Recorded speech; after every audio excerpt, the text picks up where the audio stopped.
મહાત્મા ગાંધીનું ઋષિકાર્ય એટલે ગુજરાત વિદ્યાપીઠ. દેશકાળમાં કેળવણીના ક્ષેત્રે નોખી ભાત પાડતી ગુજરાત વિદ્યાપીઠના કેન્દ્રમાં ગ્રામ જીવન છે. તેના ધ્યેયોમાં સ્પષ્ટપણે કહેવાયું છે કે કેળવણીનો ક્રમ ઘડવામાં ગ્રામવાસીઓની હાજતોને પ્રધાન પદ આપવું અને ગામડાઓમાં રાષ્ટ્રપોષક કેળવણીનો પ્રચાર કરવો. ગુજરાત વિદ્યાપીઠના વિદ્યાર્થીઓ, શિક્ષકો અને સેવકો ગ્રામ સમાજ વિશેની સાચી સમજ કેળવે અને તેઓનું સ્વશિક્ષણ થાય એ હેતુથી આ ગ્રામ જીવન યાત્રાનું આયોજન કરવામાં આવ્યું હતું. 28 સપ્ટેમ્બર 2007 થી 2 ઓક્ટોબર 2007 દરમિયાન યોજાયેલી આ પદયાત્રામાં ગુજરાત વિદ્યાપીઠના વિવિધ મહાવિદ્યાલયોના આશરે 1500 વિદ્યાર્થી ભાઈ બહેનો અને 100 જેટલા શિક્ષકો અને સેવકો સામેલ થયા હતા. તેમની સાથે ગુજરાત વિદ્યાપીઠના પદાધિકારીઓ, બુનિયાદ તાલીમી સંસ્થાના કર્મચારીઓ અને સર્વોદય કાર્યકરો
વિદ્યાપીઠના મોટા ભાગના વિદ્યાર્થીઓની પૃષ્ઠભૂમિ તો ગ્રામ સમાજ જ હોય છે, પરંતુ આ સમાજ અંગેની તેમની સમજ કેળવાયેલી નથી હોતી.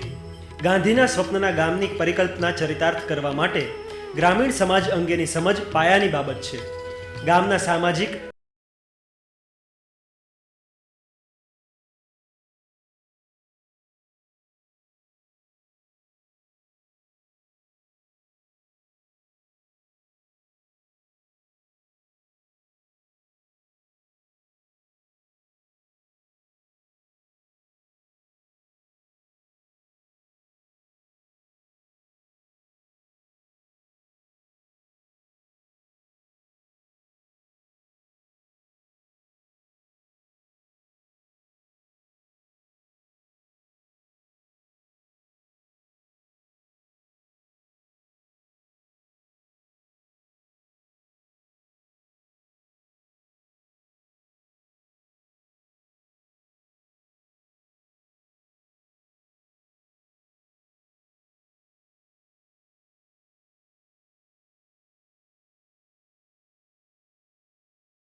જાણવા સમજવા એ સાચી દિશાભણીનું પ્રથમ પગથિયું છે.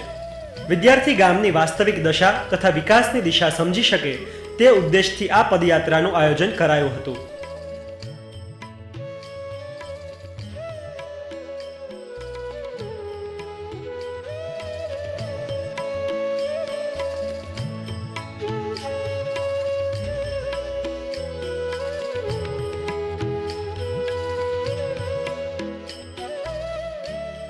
આ પદયાત્રા થકી અમદાવાદ અને ગાંધીનગર જિલ્લાના 700 થી પણ વધુ ગામડાઓમાં લોક સંપર્ક દ્વારા ગાંધી વિચારને વધુ સઘન અને વ્યાપક બનાવવાનો પ્રયત્ન કરવામાં આવ્યો હતો. સ્વચ્છતા, સાક્ષરતા, વ્યસન મુક્તિ અને પંચાયતના અધિકારો એ 4 મુદ્દા આ ગ્રામ જીવન યાત્રાના કેન્દ્રમાં હતા. વર્તમાન પત્રો સહિતના સમૂહ માધ્યમોએ આ ગ્રામ જીવન યાત્રાને વ્યાપક પ્રસિદ્ધિ આપી હતી.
પદયાત્રીઓને હરખભેર આવકાર અને આદર આપ્યો.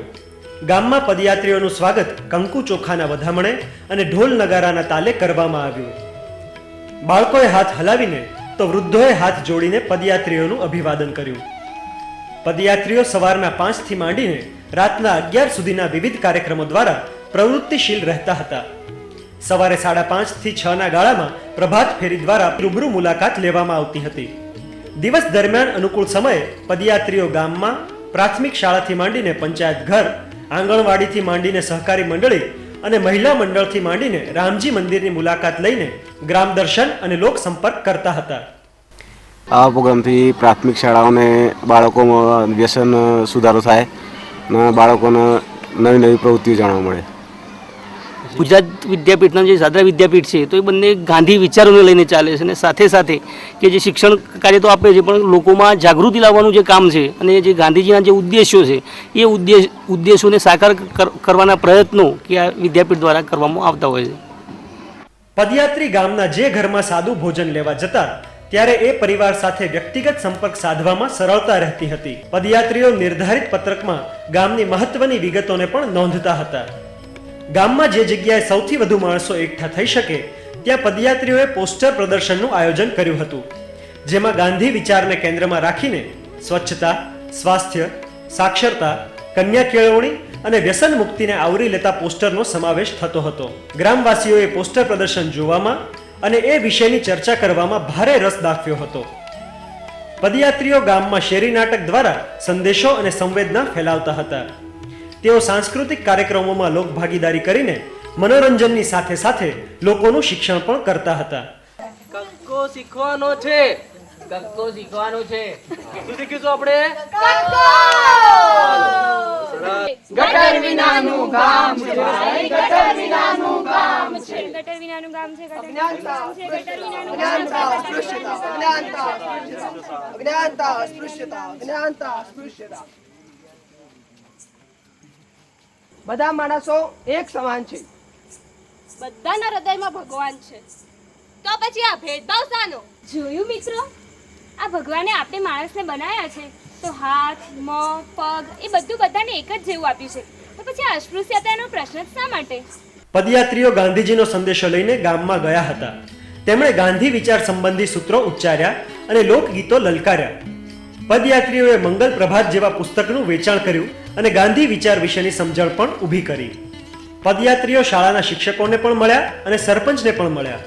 તેઓ ગામના આગેવાનોને પણ મળ્યા અને સહકારી મંડળીના સભ્યોને પણ મળ્યા. પદયાત્રીઓએ ખેડૂતોને રૂબરૂ મળીને ખેતી વિષયક માહિતી મેળવી. તેમણે માલધારીઓ સાથે સંવાદ કરીને પશુપાલનની પરિસ્થિતિનો તાગ મેળવ્યો. પદયાત્રીઓએ ગામમાં ઘેર ઘેર ફરીને મહિલાઓ અને યુવાનો સાથે સંપર્ક સાધ્યો. ગ્રામ જીવન યાત્રાના માધ્યમથી પદયાત્રીઓએ જળથી માંડીને જાજરૂની સમસ્યા જોઈ, જાણી અને જીરવી હતી. તેમણે જ્યોતિગ્રામમાં અંધારપટનો અનુભવ પણ કર્યો અને સમરસ ગામમાં આભડછેટનો અનુભવ પણ કર્યો. પદયાત્રીઓએ શાળાના બાળકો સાથે કરેલી મુલાકાત બહુ ઝડપથી મૈત્રીમાં પરિણમી. ઉચ્ચ શિક્ષણ લઈ રહેલા યુવક યુવતીઓએ શાળામાં શિક્ષણ લઈ રહેલા છોકરા છોકરીઓને મજા પડી જાય એવી રમતો રમાડી. તેમણે બાળકોને મન ભરીને ગીતો ગવડાવ્યા અને પેટ ભરીને હસાવ્યા. પદયાત્રીઓએ ચિત્રકામ કરાવીને બાળકોની પોતાના ગામ વિશેની કલ્પનાઓને કાગળ પર ઉતરાવી. તેમણે બાળકોના નખ કાપવાની પ્રવૃત્તિ દ્વારા સ્વચ્છ અને સ્વસ્થ શરીરનું મહત્વ પણ સમજાવી આપ્યું. પદયાત્રીઓને ગામમાં જેવો ભવ્ય આવકાર મળ્યો તેવી જ ભાવભીની વિદાય પણ મળી. મિસ્ડ કોલ મારવાની માનસિકતાના આ જમાનામાં પણ ગામના લોકો પદયાત્રીઓને વળાવવા માટે ગામની સીમ સુધી આવ્યા હતા.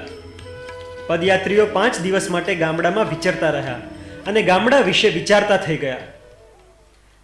આવી યાત્રાથી વિદ્યાર્થીઓને ગામડાનું જીવન, ગામડું કઈ સ્થિતિમાં જીવે છે, ગામડાના લોકોને શું પ્રશ્ન છે એ જાણવા મળે કે આવી સ્થિતિમાં પણ લોકો કેવી રીતના રહે છે, તો આપણે કેવી રીતના રહેવું જોઈએ.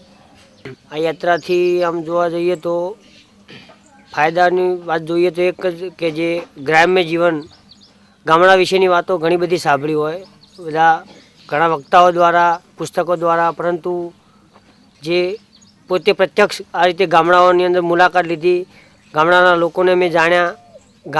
ગ્રામ્ય જીવન કે ખરેખર ગામડાના લોકોનું જીવન કેવું છે અને લોકો કઈ રીતે જીવી રહ્યા છે, ખરેખર જે નિહાળવાનો આનંદ અમને આ યાત્રા દ્વારા મળ્યો. દિવસ દરમિયાન અમે મહિલાઓ સાથે બેઠક યોજી, ખેડૂતો સાથે, ગામના જે ખેડૂતો હોય એ લોકોને મળવાનો પ્રયત્ન કર્યો. એમની પાસેથી અમે ગામ વિશે જાણવાનું, ખેતી વિશે જાણવાનો પ્રયત્ન કર્યો. રાત્રિ સભા યોજી. સાંસ્કૃતિક કાર્યક્રમ કર્યા, એમાં અમને જે 4 થીમ આપી હતી એ પ્રમાણે અમે કર્યા અને પહેલાં અમે લોકસંપર્ક કર્યા. એમાં અમને જાણવા મળી જાય કે આ ગામમાં શાનું પ્રમાણ વધારે છે. સ્વચ્છતા અને સાક્ષરતા એ બધા વિશે કાર્યક્રમ અમે કર્યા છે. ગાંધી જીવન યાત્રા બહુ સરસ રીતે અમે કરી છે અને દર વર્ષે આ રીતે થાય. ગુજરાત વિદ્યાપીઠ દર વર્ષે આવું કરે તો જે નવા વિદ્યાર્થીઓ આવે છે કે જેમને આગળ સામાજિક કાર્યકર જ બનવાનું છે, એમના માટે આ યાત્રા બહુ ઉપયોગી બની રહેશે. યાત્રામાં જોડાયેલા સૌના હૈયામાં એ વાત તો જણાય જ ગઈ કે ગ્રામ સ્વરાજ એ જ ગાંધીજીના સ્વપ્નનું સાચું ભારત છે. ભારતની સાચી ઓળખાણ એના ગામડા છે. આથી ગામડા તરફ માત્ર નજર ફેરવવાની નહીં, પણ એ તરફ ધ્યાન કેન્દ્રિત કરવાની ત્વરિત જરૂર છે.